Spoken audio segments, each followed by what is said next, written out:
Swayam Prabha. Digital India. Educated India.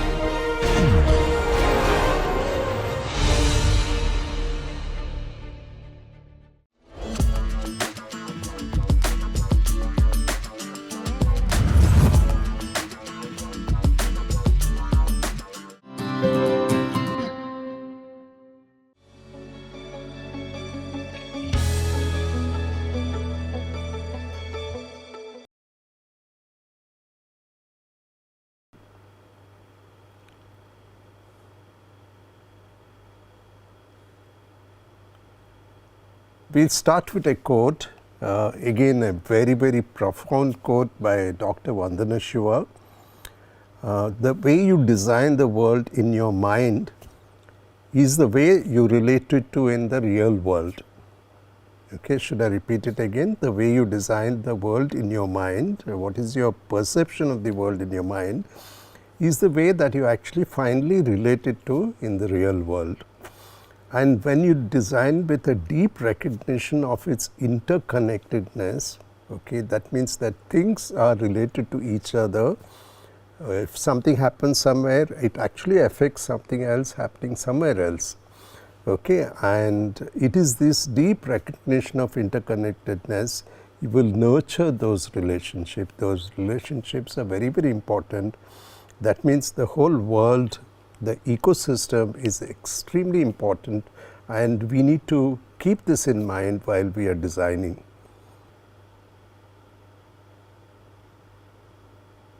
So, this is prototyping part 2. So, why are we doing this? So, this is actually, if you look at it, is the 4th phase of the design process.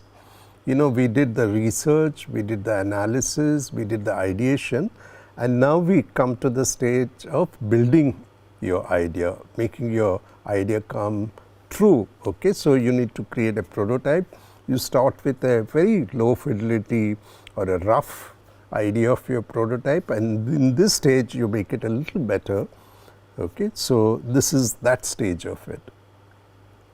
And if you look at it, you look broad in your research, you kind of bit concentrate in your analysis stage, and again you go wide because you have to think of many ideas, and then you decide and prioritize and take forward one of them.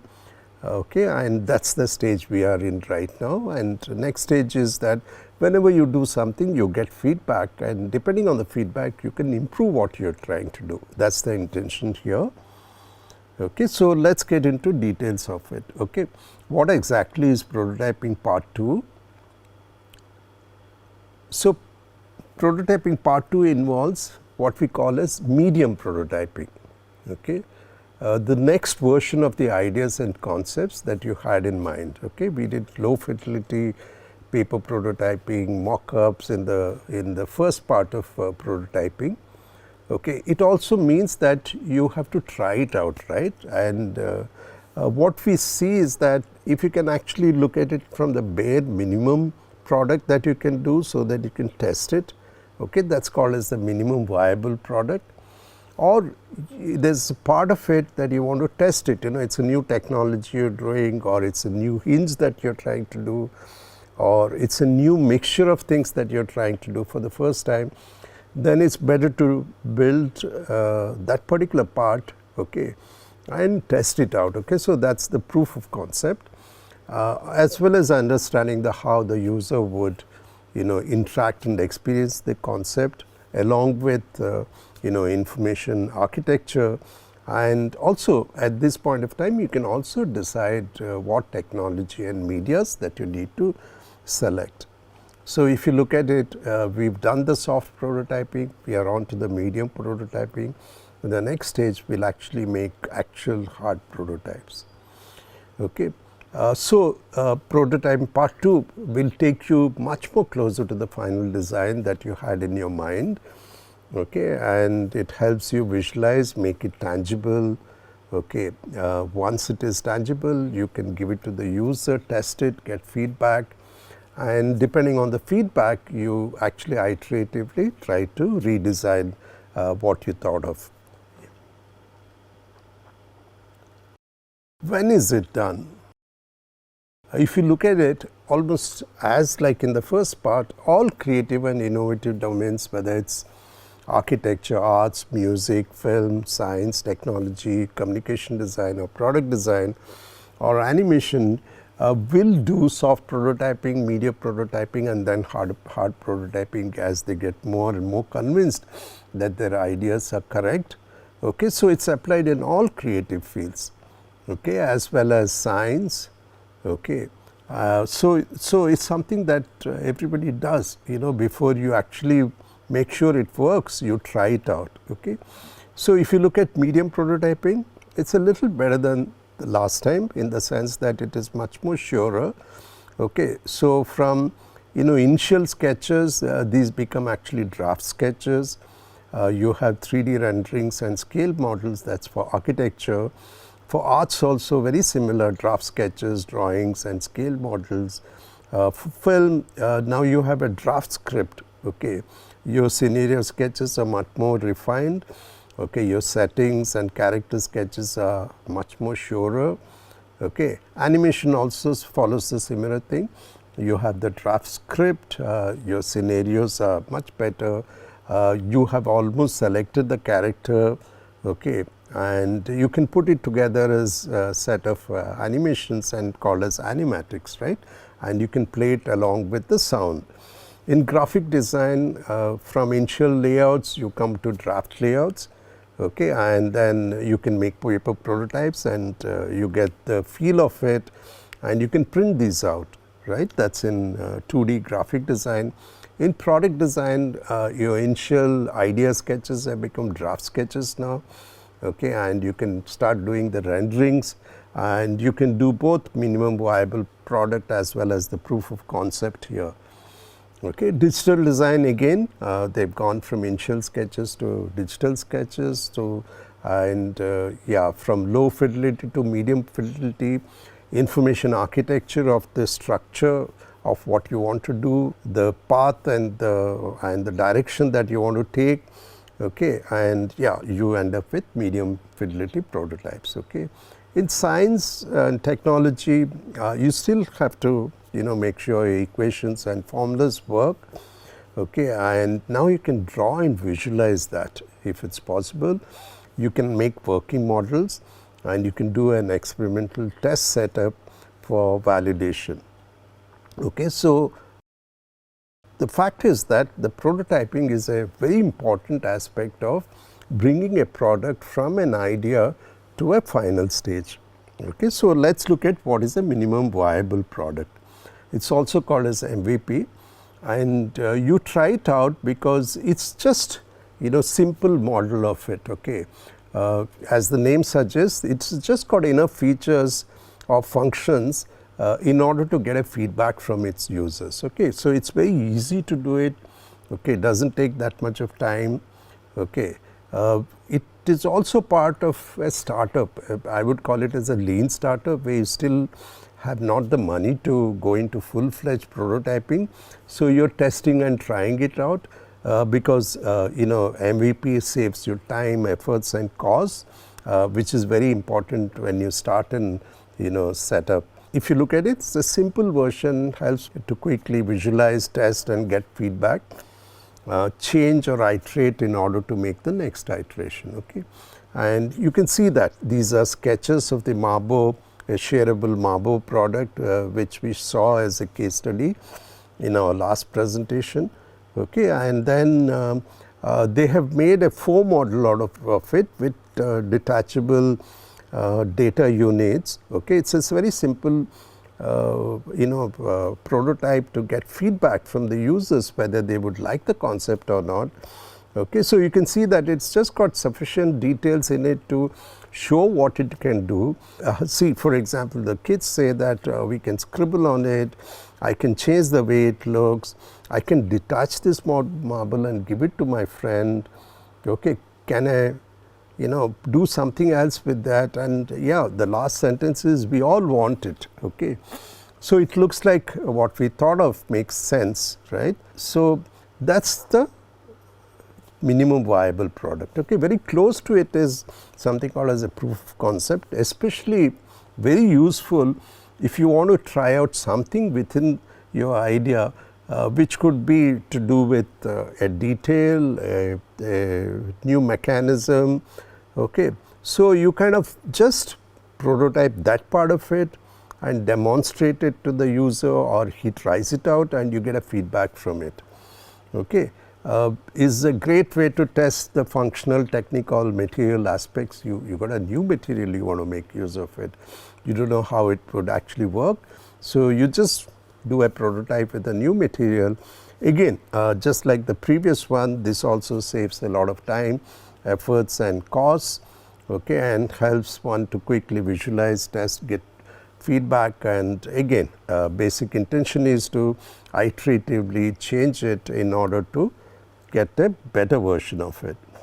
Okay. So, this is an example from the pesticide sprayer concept that we saw a long time back in, I think it is week 3 or 4, where he did many sketches of that, and they actually made a prototype to test out one of them, okay, because he was not sure. So, he's put together here a metal section, he's put the spray can over there, and he wants to see if this is a viable option, because he is not sure whether he should push it and pull it, or whether he should harness it into his body, right. So, that he can, it goes much more better that way. Okay. So, he is still, he has got 2-3 concepts in mind, but if you can quickly make a model and try it out, nothing like it. So, it is another example of a mock-up of one of the concepts. It is physical, so you can test it out with users and get feedback, and then decide whether to go ahead or not. Okay. So, let us go on to the next topic, which is actually information architecture, especially very useful if information is important in your design. Okay. If communication of information is of importance in your design, then doing the structure of it, which we call it as architecture, is very helpful. Okay. So, how do we do this? It refers to the structure and organization of information. What comes after what, okay, what category should it be there, okay, and what should follow what. Okay. So, if you look at it, so it helps you with direction, it helps you with knowing, okay, this is the category, the big category. Okay. So, it basically helps you in locating and navigating through information and makes it easy and understandable. Okay. Very important if you are doing digital products, okay, like websites. Okay. If you are doing control panels, okay, of a car or a motorcycle, or much more crucial if it's a high speed train, or let us say control panel in a nuclear power station, or that of an aeroplane, right. Yeah, different complexities, there are many displays, and how do you actually organize it so that information becomes easy for the person who is driving the vehicle to manage it, right. Wayfinding systems for public places and roads, right. You are going to a new city, you want to find that particular street, so the signage system becomes extremely important. You go to a hospital, you want to find which section is the emergency ward, okay, and instead of always talking to the security guard and trying to find out where it is, if there is a good signage system, it actually lets you go into that particular place. The same holds good for layout of a museum, or let us say shopping center. Okay. And even information architecture is very important if you are making a catalog or a directory. You have a directory of all the museums in India. It's an excellent book. You want to find out what is there in, let us say, one of the places. Okay. How easily can you actually locate it? Or let us say you are interested in a museum of matchsticks. Okay. How do I look at this catalog and get to that particular place in a jiffy? Okay. So, the person who has to design it has to think of a very nice way of actually organizing this information so that it is easy to find and locate. Okay. So, I guess you got the gist of it. It's got multiple applications, and it's actually extremely easy to do it. Okay. So, I'm just showing you some of them. Digital interfaces, it helps you with navigation, where to put the icons and what can be made into icons. It's part of the menu.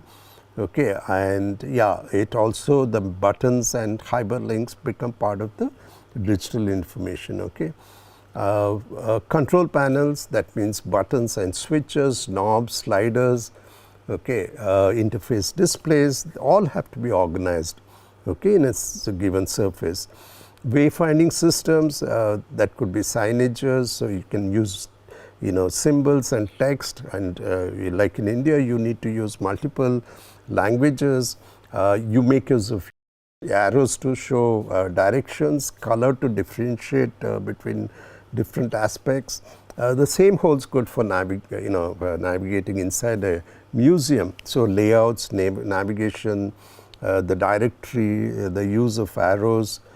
Same thing, if you go to a shopping center, you need the direction signage to show where what section is, so that you don't waste a lot of time trying to figure out where something is, okay, where all the facilities are. Okay, the same happens with all public places. Okay, it needs the listing of those facilities, signages become important, language becomes important, directions become important, and finally navigating through this. Directories, we said you need an extremely good index, listing of the content. For example, page numbers can reveal a lot, and icons can actually, you know, differentiate between sections. The same holds good for libraries. You know, it's quite nice to go to the library and try to locate a book, because the book, you know, if you go to the catalog of the library and look at it, it will give you a number, and it's very easy to locate. That number refers to that particular shelf or the row of shelves in which the book is there. And if you can locate that place, and then you can locate actually according to the numbers the exact book which is kept in the exact place. Okay, so it needs a lot of pre-planning, right, and a signage system and the organizing of this information so that it is actually easy to locate this particular information. Okay, so this is a sample from a web space that we did as part of DSOS. It's the section on calligraphy. There are two parts to it. You can actually learn about how to do calligraphy, and it has also got examples of calligraphy done by experts. Okay, and there are further sections in it. Okay, so this was, you know, through brainstorming, discussions, all that, we finally actually ended up with this structure. We also found that this structure is probably the best way to actually look at it, to probably get the information out of it. So if you go to the DSOS website and say calligraphy, it takes you to this particular resource. Here is shown, you know, just the organizing, very general organization, because we were doing the wayfinding signage system for Mumbai suburban railway stations, and this is a thought behind it. So if you go to a railway station, you'll find the ticket counter, information regarding what trains which come at what time. There's an enquiry counter. There are employees of railways. There are places to eat and shop. There is a waiting room. There are toilets and other facilities. How do I actually build a signage system so that it becomes easy for a traveler to locate these facilities and also know that these facilities actually exist in this particular railway station. Okay. Yeah, so just few samples of it to get to, for you to understand what is information architecture. Now we come to a very, very important subject. It's called experience design. Okay, as the name suggests, experience design means you being able to experience okay, the product itself. Okay, so is the design of products, it can be both physical products or digital products. It can be also services like what happens in a bank or a post office, or it could be a system, you know, that you're thinking of, which will help you locate many things inside that to facilitate easy understanding. The engagement is very satisfactory and you come out with a good experience. Okay, so let's try to understand each one of them. Easy understanding means it's easy to locate, understand it, okay, or comprehend it. it's easy to navigate, okay, and it's also easy to use this, okay. You can look at a teller machine for a person who doesn't know how to use it first time, okay. Does the teller machine facilitate itself, understanding how to make use of it? Yeah, so if it does it in a very nice manner, then the experience of using the teller machine becomes experiential, okay. You come out with a good experience. And you don't hesitate to go next time because you already understood how to do it, and you're confident you can do it again, okay. Satisfying engagement, that means it feels good to, interact, okay. It's functional and it works well, okay. That's with anything which works well, and also it's a pleasure to interact with that. The feedback is really good, okay. I'm very happy with this, okay. So that's the thing, okay. Good experience. Okay, it feels comfortable and it's also memorable. Okay, so let's look at some of the examples of it. Okay, so a ceiling fan. Okay, just imagine it recognizes your presence and it will set its speed according to the ambient temperature. It makes no noise, whether it's low speed or high speed, and it will switch off when you leave the room. Okay, how nice an experience that is. Right? You don't have to bother about switching it on and switching it off. Okay? You can intervene it if you are not very happy with what it does by its own. Okay? But a fan like this will be a much better experience than something else. Okay? Especially in a crowded place, it can locate if people are actually needing the fan, and it comes into being, and so that's the part of the ceiling fan. I'm just a grinder mixer, okay. Very important element in the kitchen, okay. Makes a lot of noise, but can it actually grind silently? Can it mix? When you mix, you have to keep looking at it. Has it become really fine? Okay, you have to open the lid and do it, but you can actually set between very fine grinding to very rough grinding, okay, and gives a signal when the grinding is done, okay. So you don't have to be there looking at what is happening, but it can do the work on its own, which would be a much better experience than the ones which are presently available. Okay, let's look at an email application. That's every day, right? Right now they're all listed one below the other, maybe some are highlighted, but that's it, okay. But let's say it reveals the mood of the message. If it is a happy email, or it's an email which is actually complaining about you, okay. It shows the importance of that email or the urgency of the message. You can identify if the message is from friends, colleagues or strangers. Okay, so you can easily do it, and if you're working on a project, it can say, okay, if it is shaped or colored like this, it is part of the project that you're trying to do. It would make use of the space that you have. It makes use of size, color. It can have icons, etc., to visualize and organize the emails appropriately, which will be a much nicer experience, right? It's like going back to the good old days, when you got your postcard, you're so happy to receive the postcard because it had the handwriting of the person inside it, and there were markings on it, there's a stamp on it, there's a lot of experiential element, which is memorable. You'll probably not throw it, you'll actually store it, you'll keep it in a certain place, so that was what the good old postcard used to be like, right? It had a bit of the personality of the person who sent it when you received it. Emails, if it can actually navigate or maybe graduate to that stage, then the experience of actually looking at the email would be that. Okay, so I'm just again telling you few experiences. Okay, so let's do this. Okay, we have a scenario 1 and a scenario 2. Okay, this is with respect to going to a bank, and you're a student and you want to get a loan to buy a laptop, let's say. Okay, so the first scenario, okay, you have to locate a bank, okay, which can gives out this loan. You have to find out when it operates, the days and the time. Okay, then you go to the bank physically. Okay, when you go to the bank, typically you actually ask the security person where the loan section is, because there are no signages really, or if the signages are there, it's so tiny and within that environment you can't locate it. Better to ask the security person.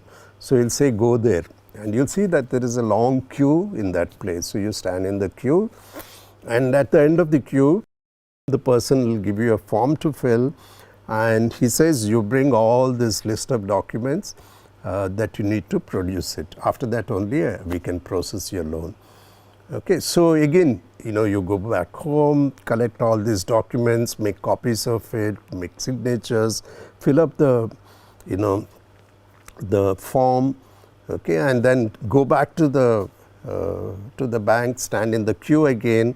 At the end of it, if all the documents are correct, okay, if they are not correct, you have to again go back and get the correct document and repeat the whole procedure again. Let's say if it is correct, the bank will say come after 15 days and your loans might get sanctioned or will get sanctioned. Okay, so you can see that this is the typical way a bank would operate. Okay, let's assume this is the new scenario.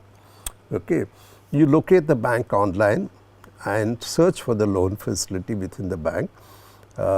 It says fill up this form online and submit the documents. Okay, and you can actually take an appointment with respect to date and time, because it says that the documents are fine, but we need to physically verify these documents. So you have to come at least once to the bank. Now you go to the bank at the appointed time, the documents are verified because there is no queue now. Okay, and the loan is sanctioned immediately if the documents are filed. Okay. In addition, the bank is not crowded, there are no queues, they have comfortable seating in case you need to wait for a while. There is option of drinking water or tea on the house which is provided, and you will see that this experience is something which is very nice compared to the old one, where you have to take so much of trouble. On top of it, you have to waste a lot of time to do it and maybe repeat it many times. Okay, as against that, this is. And here also you can think of a way that documents can be verified online. Then it becomes almost not necessary to actually go to a bank at all. You'll get the loan sanction online itself, right?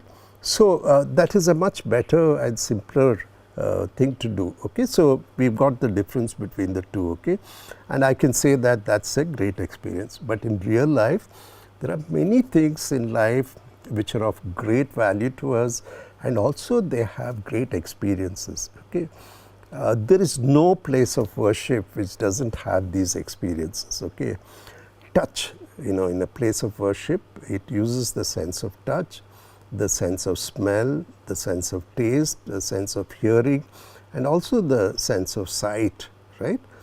So your sensories become very important part of having these experiences. Let's think of another one.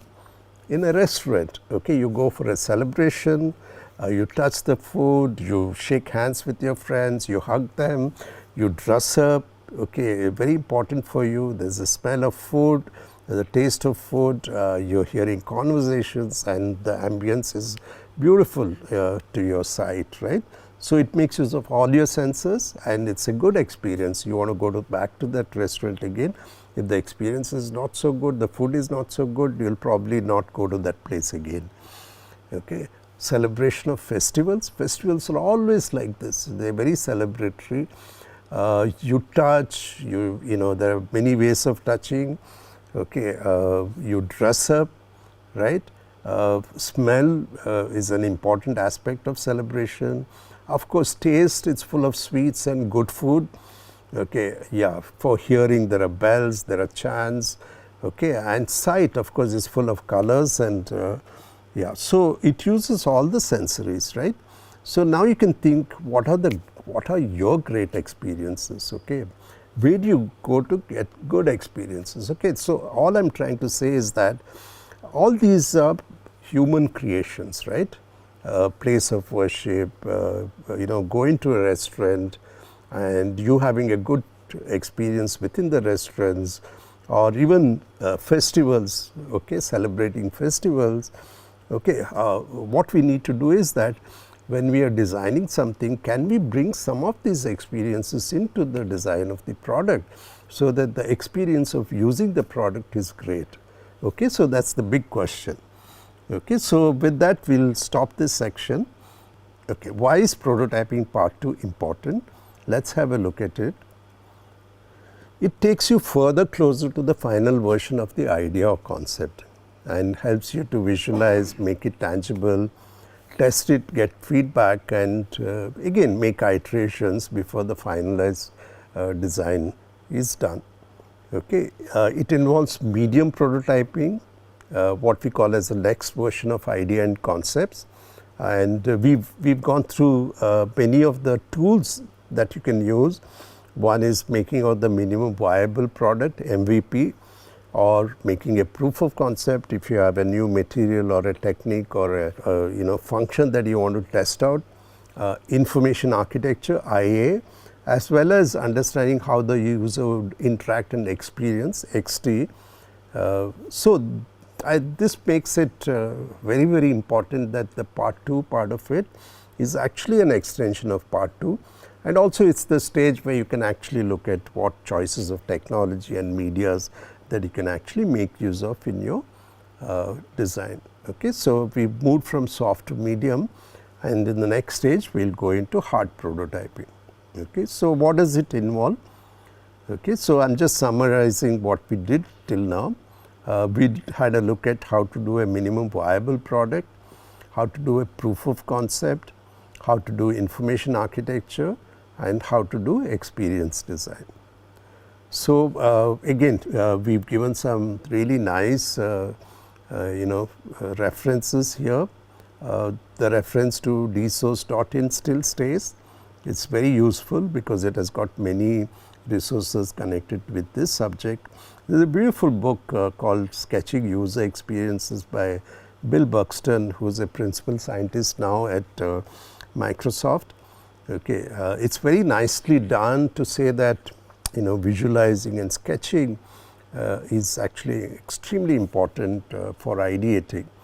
Okay, Being Digital looks at the future world by Nicholas Negroponte of MIT Media Lab.